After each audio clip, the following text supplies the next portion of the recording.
So my fiancé, female, 24 years old, and I, male, 27 years old, got engaged in May and are currently planning for our wedding in August. It's worth mentioning that I'm the sole earner because my fiancé is still in university. I've saved up decent amount of money to afford the wedding. Thing is, her parents get involved in everything, from picking the engagement ring on my behalf, to giving opinions on where we should rent, and now my FMIL is constantly giving opinions on our wedding. FMIL would follow up on everything we do and make negative comments on things like the best man, the guest list, and food. She told my fiancé she didn't like who I picked to be my best man and wanted me replace him after a big argument, but I said no, though my fiancé said we should have just done it. Mother-in-law also wanted me to uninvite people I wanted at the wedding so she could add more guests on her side of family. I said no to that also. Now the current or biggest conflict between us. Mother-in-law called saying she didn't like the venue we picked, which is in our hometown. She wanted me to reconsider, but I said no since my fiancé liked it too. But my fiancé came to me yesterday to show me a venue her mom picked and already paid for, saying, since she paid for it then I should say yes, this time. I was in shock and angry because not only did she not consult us, but the venue she picked is 3 towns away where my brother-in-law lives. I immediately thought about my disabled parents who cannot travel this distance for health reasons. Besides that, most of my family won't attend because of distance. I said absolutely not, agreeing on this venue.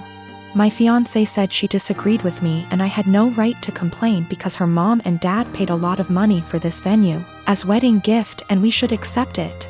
I calmly explained why I refused, and she kept saying I'm refusing on purpose because I hate her mom and am playing cat and mouse with her.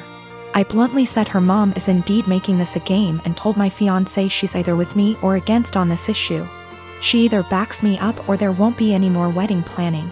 She got upset and started crying, asking what she's going to tell her mom and why I was making her choose between me and her parents, but I just feel like she's refusing to see why I don't want this specific venue. So what if her brother lives there?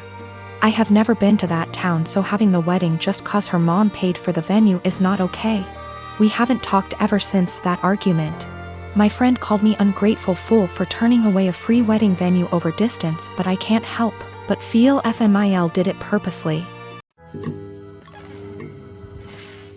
8 years ago, my sister got pregnant. The father wasn't involved and my sister didn't want the baby, but she also couldn't bring herself to terminate or adopt out to strangers. She approached me and my now ex-husband and asked if we would be willing to adopt her child. We weren't sure as we were concerned this would lead to issues down the line, but my sister insisted that it wouldn't, so we ultimately agreed. Before Lucy was a year old, my husband left us both because my sister lied about Lucy's father. When Lucy was 4, I got together with my wife, and we married last year. My sister has said that seeing me and my wife with Lucy, who is now 7, confirms to her that she made the right decision. When I first adopted Lucy, my husband and I told my sister that we wanted multiple children, which she said she was fine with at the time, but now my wife and I are looking into our options and my sister objects. My sister has been staying with us since July because her boyfriend kicked her out. She keeps asking Lucy if she's sure she wants siblings. Lucy has said that she does, and telling us she's worried we won't be able to give Lucy what she needs. And then today happened. We had an online consultation with a fertility clinic to talk about sperm donation. We told my sister about it and asked her to keep an eye on Lucy while we talked. The Wi-Fi went randomly on and off 3 times during the session, booting us out of the call each time. The 3rd time, my wife went to check it and saw my sister holding the power cord, and Lucy trying to plug it back in.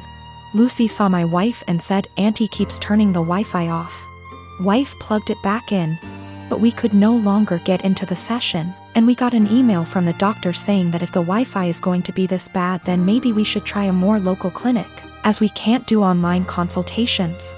When we confronted my sister, she admitted that she wants Lucy to be an only child so she has 100% of our undivided attention, and then said in a sarcastic tone, "Forgive me for only wanting what's best for my daughter." To which we responded that Lucy isn't her daughter. Things escalated until I said that my sister should go stay with our parents, and my wife drove her to their place. Since leaving a few hours ago, she's apologized and begged to come back, and my parents have also asked me to take her back. But I've refused. They've all called me an arsehole for kicking my own sister out after one argument, because now she's unable to get to work. No car and too far to walk, and she's back in her childhood room while at our place she had a studio to herself behind the house. My best friend and I are quarantining at our apartment together. She's trans and has had trouble growing her hair out, so she wears wigs. She has some really cute ones in other colors that she wears for fun and stuff. But she has a standard everyday wig she wears most of the time. Lola never got the traditional girly childhood, so we've been making one for her in quarantine. We built a fort in the living room, have been making friendship bracelets, playing summer camp-style games. It's a lot of fun. Last week, Lola mentioned to me that she wanted to start a quarantine diary so that she could document her experiences for future generations. I actually thought it was really cool, and then we got on the topic of journaling and I told her about my first diary. One of those flismy lock diaries that every girl had as a kid. We bought matching ones as part of our Give Lola Her Childhood Back crusade. They took a little while coming in, but we got them on Friday. Saturday night, some of our friends from college decided to do an impromptu girls' night in. Lola was in the shower, so I answered the Zoom without her. Lola is not out to anybody at our college and I respect that. This is her fresh start and she has a right to decide when she wants to come out to these people, if at all. I know I wouldn't 100% trust some of the people at our school with something as personal as this. We were talking about what we've been doing in quarantine and I mentioned that we had gotten the diaries. I said it was for the nostalgia and they wanted to see the diaries. We left the box in Lola's room, so I went in to show them. Lola and I go into each other's rooms all the time, we're basically sisters to one another, and it's just about second nature. When we were younger, we had keys to each other's houses. I didn't think anything of it.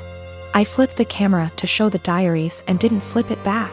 I got distracted by a cute choker on her dresser and forgot that the camera was flipped back / there was anything to hide. They knew Lola has worn wigs out to parties / the club / etc., but her everyday wig was right out in plain view, and one of our nosier friends asked what the new wig was. I completely blue-screened and someone else realized that it was Lola's hair. I genuinely had nothing to say. They were asking why Lola wore a wig and I had no explanation. I didn't want to out her. Someone else came to the conclusion that Lola must have cancer or alopecia or some other horrible thing that causes hair loss. They've decided that she was just too embarrassed to say, and they all started going on about poor Lola, etc. I just didn't know what to say and I said it wasn't my place to confirm / deny. I hung up and immediately told Lola. I apologized profusely, and I know how badly I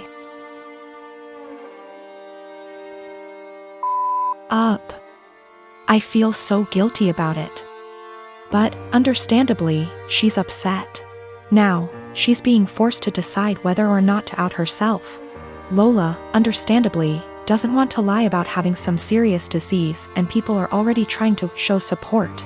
At the same time, though, she doesn't want to have to come out. I don't know what to do. I want to support her, but she doesn't want to even see me right now.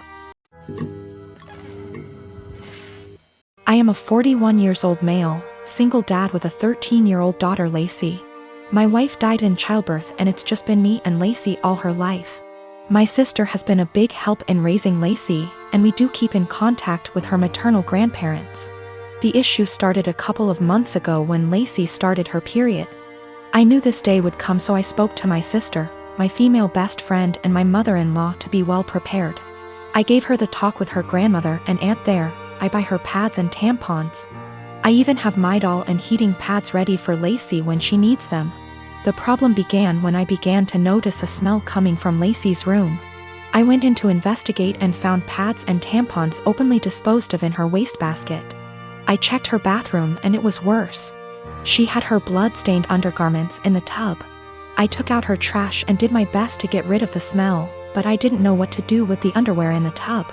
Later, I noticed bloodstains on the couch. It took a while of cleaning, but I got them out. I figured that was the end of that. It happened again last month, when I noticed Lacey's room was stinking again. And I saw she didn't even wash the underwear from before.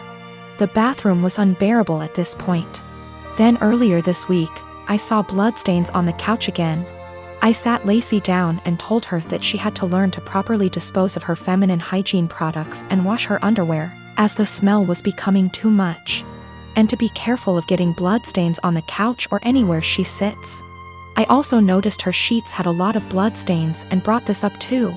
I also let her know that it was okay to get blood on things as long as she washed them. And I wouldn't be upset if I saw her bloodstained items being washed. Lacey immediately blew up at me saying that periods aren't gross and that I was period shaming, and that I needed to educate myself on menstruation. I then got texts from my sister and mother-in-law scolding me for making Lacey feel ashamed of her bodily functions. But I honestly wasn't trying to convey that periods are gross. I was trying to convey that her hygiene needed to be addressed and that the smell was becoming unbearable. I just wanted to make sure that Lacey knew how to properly dispose of pads and tampons without it smelling, and that I wouldn't be annoyed if she washed her blood-stained items. We have washed the sheets with hydrogen peroxide and purchased some OxyClean for future instances should we need it. I have asked her aunt and grandmother about, and they'll be able to give her more info as different hygiene products she can use.